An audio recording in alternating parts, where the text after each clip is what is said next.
Hey, what's up, guys? I never ever get political on my channel just because politics and religion are two subjects that I really stay away from. It doesn't matter what you say, you're going to upset people, you're going to get people in a tizzy, and arguments are going to happen, and it just, it takes away from the hobbies that, I talk about and the enjoyment of all of our interests and stuff like that. But I still do a lot of like real life, here's who I am and what I'm about kind of videos. So I just want to touch upon something. It's just fresh in my mind because I recently sent in my absentee ballot. I do vote. I am of age to vote in the United States, so I do vote for two elections. I vote for the presidency, and I also vote for local stuff within my own county. Okay, just because that most directly affects me. So those are the two voting processes that I definitely am involved with. My message to you guys is that I really do think you should vote, but I don't think you should blindly vote. Obviously, I feel like voting is very important. Whether you believe your vote really counts or not, or if it's fixed or not, I think it's worth it's worth doing anyway. Because let's say it is fixed and our next president's already picked, and the whole voting thing's a scam. If that's the case and you do vote, you didn't lose anything. If it's not a scam and it is real and you don't vote, you missed out. So I think it makes sense just to vote. But anyway, because I do postal work, I have a postal job, and I'm always working on election day. I get an absentee ballot, so I get to fill out all my stuff, and basically I send in my absentee ballot to get my real ballot. And of course, when voting time comes, I'll vote via mail. But you got Romney in this hand, you got Obama in this hand, and for a long time I thought I was really, really dead set on something. And obviously in the beginning it's always anti-Obama, and when you really look at things and really spread everything out, and don't laugh, but when it comes to politics, I don't know everything, of course, and I'm still learning, and it's a lot of it's new, and of course information could be false because there's a lot of slander and there's a lot of bull crap and people who are very pro whatever, they're going to give you misinformation. So politics are very tricky. You have to really know where your sources are coming from, your sources of information. But like I said, don't laugh. I actually put it on paper, okay, because I'm not smart enough to retain all the information about politics I ever hear, or if there's one situation that I want to learn more about, I just can't retain it all with everything else in my life. So I actually keep a little cheap 5-star notebook, and I just jot down political things every now and then. It's not like a serious hobby or anything, but if I hear something that's kind of important to me, I'll jot it down in my notebook and I'll look into it more.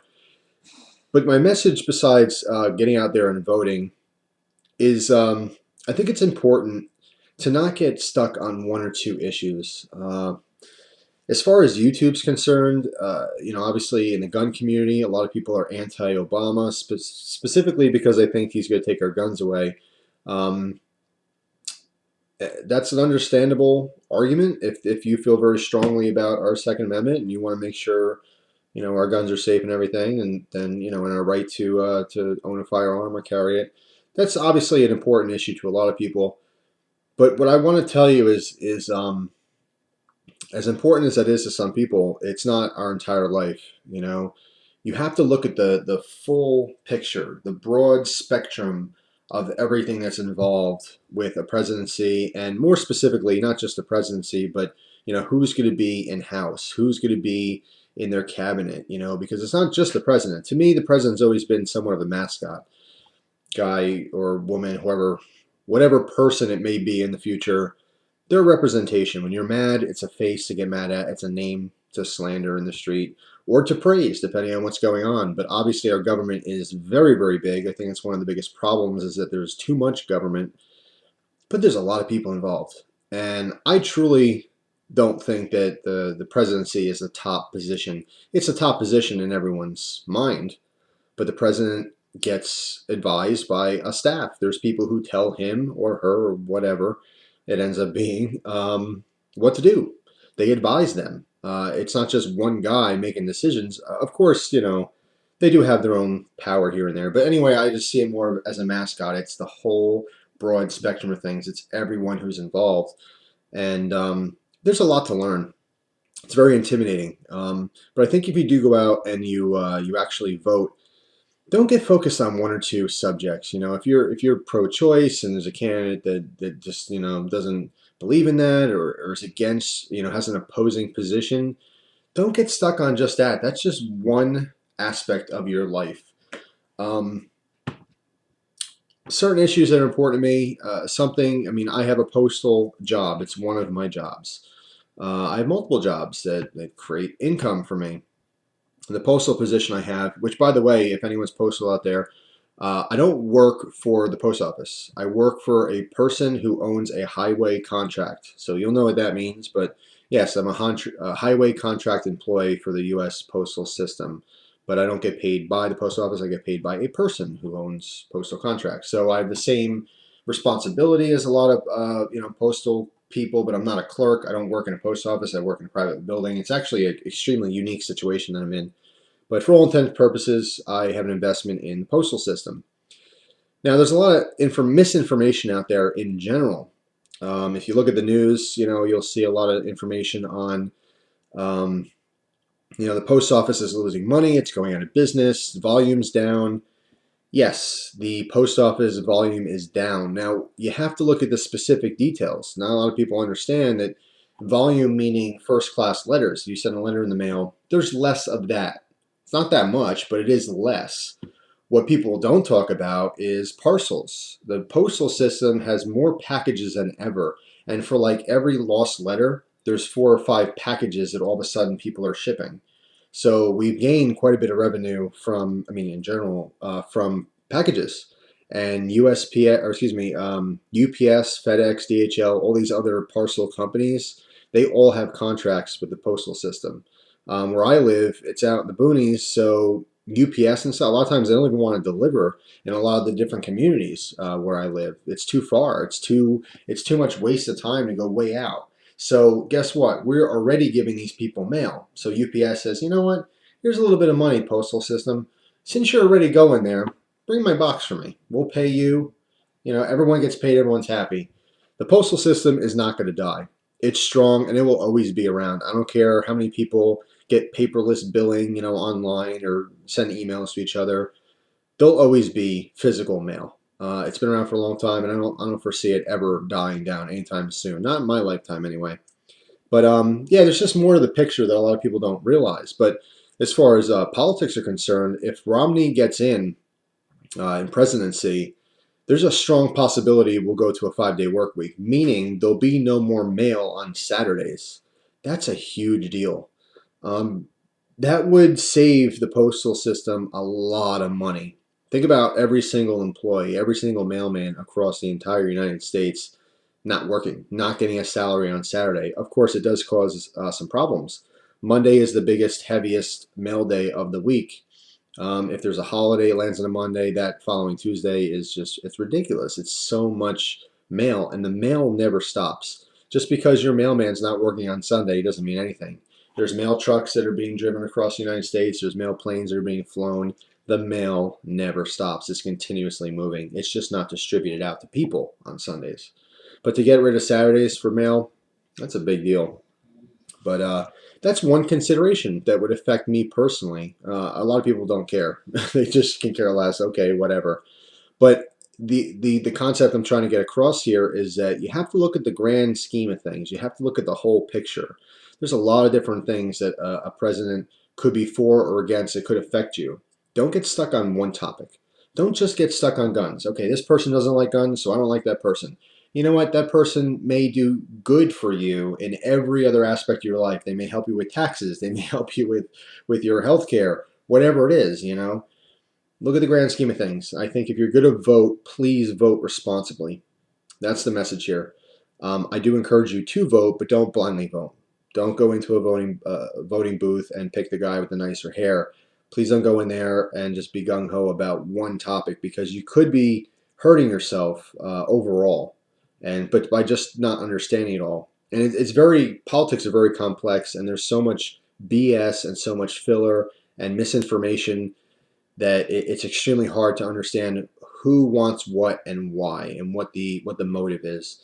As one person recently said, I apologize, I forget who it was. I think it was in a YouTube video I saw, but it's not so much who I want to win the most as opposed to who I want to. Uh, well, I forget how they put it. It wasn't like the guy I like the most. It's the guy I hate the least. It's a bad way to. I mean, it's an interesting way to put it, but it's the truth. And like I don't have a candidate that I'm going to vote for that I'm all like, this is awesome. I really hope they win. It's more or less like this person will do the least damage to me in my life. But I don't know. It's a big task to vote, and it's a big responsibility. I do hope all you get more interested in politics. Um, I have kind of an unwritten rule. I don't really talk about politics with anyone, because even if you agree with someone, I don't know. It just a lot of people.